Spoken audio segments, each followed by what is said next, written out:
বন্ধুরা, আপনাদেরকে আজকে একটা জিনিস দেখাবো। তো আপনারা দেখে নিজ চোখে, তারপর সবাই কমেন্ট করে বলবেন যে এটা কি। দেখেন,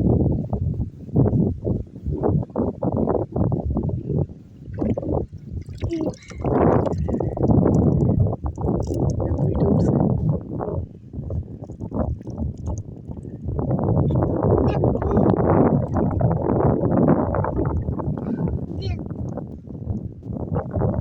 হ্যালো বন্ধুরা, তো সবাই দেখে বলেন যে বাচ্চাটা কিসের বাচ্চা। আসলে পানি তো অনেকগুলো আছে, আমি পানি টাচ করার সাথে সাথে সব চলে গেছে, একটা মাত্র হাতে পড়ছে। তো একটাই দেখে এলাম, সবাই কমেন্ট করে বলে যাবেন। ধন্যবাদ।